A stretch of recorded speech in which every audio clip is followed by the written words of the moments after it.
I'm going to be seeing the Mango and Growfruit movie in a few hours, and I thought I'd cover a few things in this video before I actually go torture myself with this movie. And the first thing I'd like to discuss is the Rotten Tomatoes score.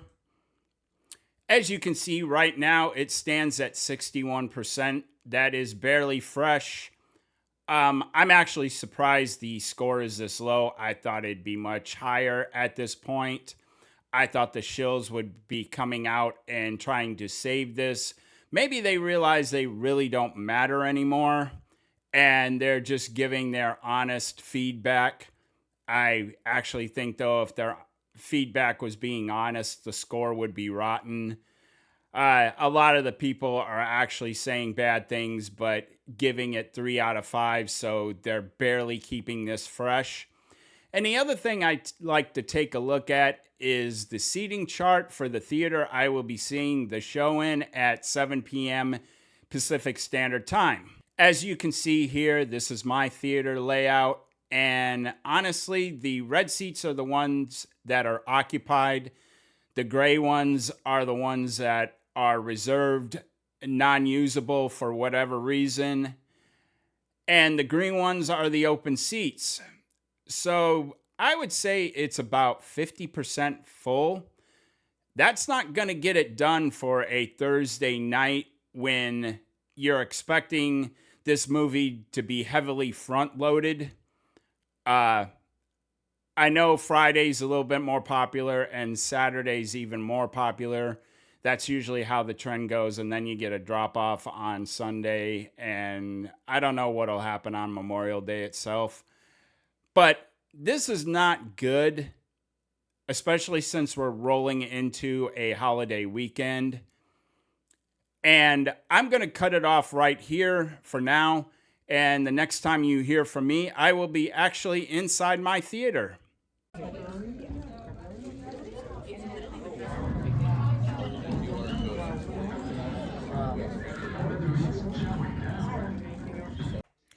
All right, I have returned from the Mandalorian and Grogu. Yes, I've changed the name. It's no longer the Mango and Growfruit movie. After seeing it, I think the Mandalorian and Grogu is a much more fitting title because this movie was boring as hell. It was completely predictable. And after the video I just showed you of the audience in my theater, I have a few thoughts about how this was marketed versus who they were actually expecting to show up to this movie, because honestly, the movie itself seems to be made for a preteen. And unless they think that Disney adults are preteens mentally, then I don't know how the marketing works, because all the marketing, the influencers, the C and D list influencers, they had show up at the 25-minute preview.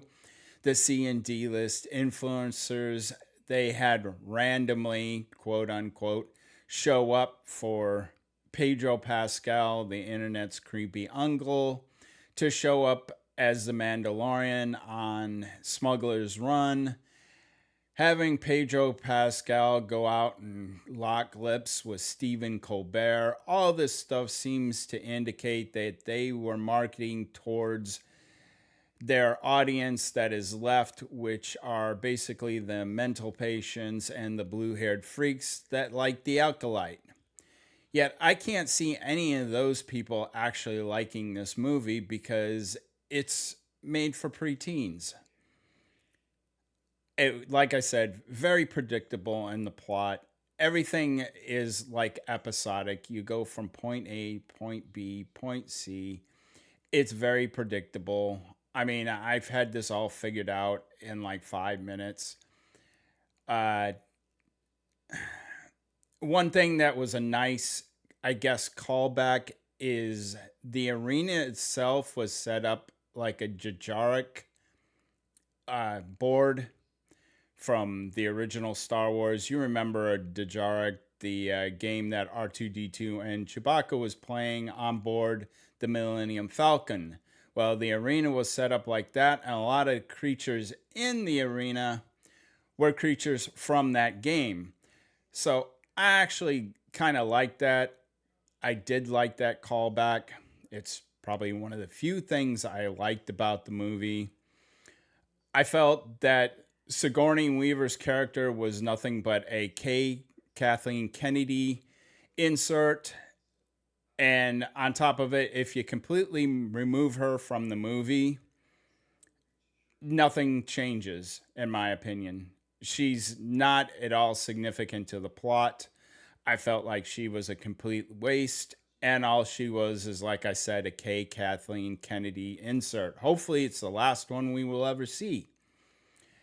Another thing that was completely cringe is having the fig in a cowboy hat actually in the movie. Being part of geriatric squadron that comes to the rescue at the end of the movie. I mean, they couldn't find anybody younger than these people. And seriously, you have 76-year-old Sigourney Weaver leading a combat squadron into a fight. Sorry, if reality had been played into, all those guys would have been killed by the droids or by the turrets. None of these people had business flying X-Wings, Y-Wings, or whatever the hell they were flying at the end of the movie. It's completely ridiculous. How they think that 70-year-old people are going to be able to perform in combat is beyond me, especially fighter combat. It was completely stupid. There was nothing that made any sense about it. One, I guess, sort of positives is that actually Grogu does do something. I mean, you get the same stupid shit with him. You get the same don't eat that, don't touch the buttons, all the other bullshit that we've gotten for 3+ seasons. It's just disgusting. And Pedro Pascal is basically a plank of wood. There's no inflection whatsoever. There's no emotion. I don't know why anyone thought this was the next big Hollywood star and why they were putting him in everything. He can't act, and he especially can't voice emote. So, like I said, I'm not going to go into spoilers regarding the plot, but it was extremely predictable. I was figuring out everything like 5, 10, 15 minutes ahead of it happening. I basically had this whole thing now figured out. And, you know, I don't think there were any good characters in this. I mean, minor spoiler alert here. The Hutts are the bad guys. Gee, big surprise. But you could figure that out within 5 minutes. And, and they're trying to get rid of Rada because he is the true heir. Even though he doesn't want to be. Sorry, did go into spoilers. But that's basically the plot of the movie, is that Rada doesn't want to follow in his father's footsteps. So he leaves and becomes a gladiator of sorts. And the Hutts want him dead. So that's Jabba's two cousins, I guess. Not cousins, I guess brother and sister. I think that's what they were. It's related somehow. Regardless, it doesn't really matter. Who cares what their relation was, even though I think they were like brother and sister because they said their nephew. Unless the Hutts have a different family tree and call things different names. That's basically it. They didn't speak all in English all the time, although I thought it would have been better if they just spoke Huttese the whole time, especially since the Mandalorian speaks Huttese. So you could just have the subtitles. You didn't need to put in the English. I thought that would have been more natural. I realize that Hutts do know whatever they call English in Star Wars. Is it like common or something? I don't remember. And again, it doesn't really matter. Um, like I said, Grogu finally does get to do something that has a significance to the plot of the movie. I think it took way too long to get there. Like I said, this is about a 30 hour and a half movie. This is about 90 minutes. That's about how long it should have been instead of, I think it's 2 hours and 12 minutes, 132 minutes. That's just ridiculously long. I mean, I'm surprised I didn't fall asleep. Maybe because I was cold, because the theater was so cold. That's probably the only thing that kept me awake. Um, on a side note, this is going to be really bad, I think, box office wise. They were projecting 80 million for the 4 day. I think it's dropped down to that. I said it was going to drop down when they had it around 100 million for the 4 day. Now they've pushed it, I think, down into the 80s. And yeah, it has a good chance of hitting that low. It will be below Solo, A Star Wars Tale, and hashtag Solo lost money, and hashtag the Mandalorian and Grogu is going to lose money too, because Valiant Renegade came out today and he's found out something. Valiant Renegade is like the super sleuth when it comes to production budgets.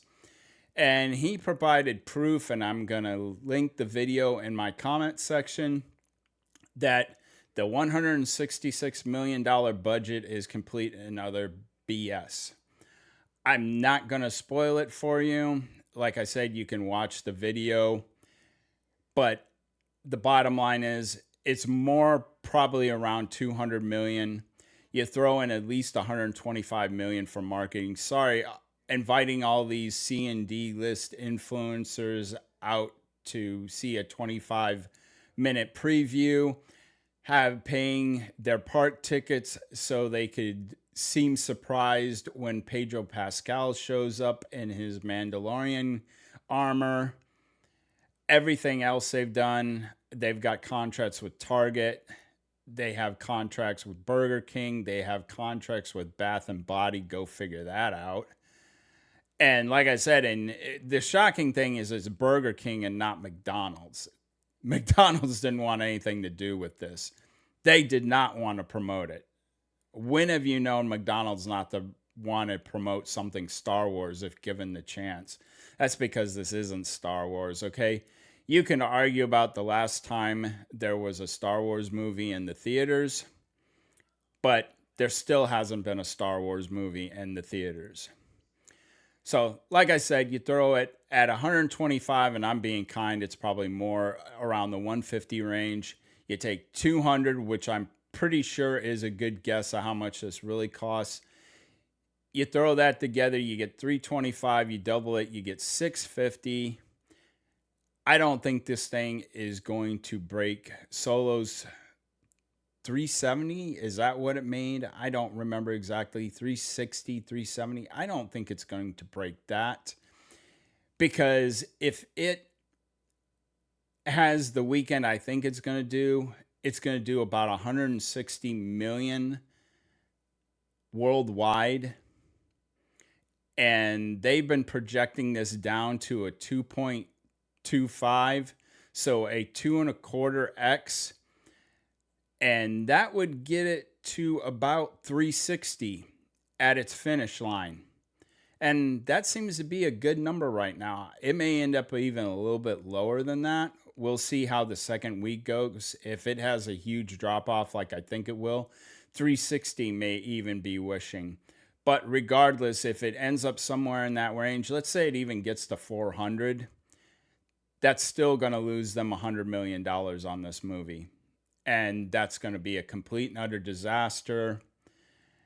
And while I heard some clapping from the SEALs at the beginning of the movie, there was very little, if any, noise at the end of it. And this is basically how the Filoni verse is going to die, with thunderous silence. That's basically how it's going to end. And when this movie bombs, yeah, I think we're done. I've heard rumors that Hayden Christensen has signed on for 2 movies, or actually 2 projects, not 2 movies. One project we know is Ahsoka Season 2. We do not know what the second project is. A lot of people think it's going to be the wrap-up movie, but I don't even know if we'll get this far if this really bombs, because Starfighter cannot help out Star Wars. It's a one-off. Even if it does $1 billion, it's nothing more than the Star Wars version of Deadpool and Wolverine.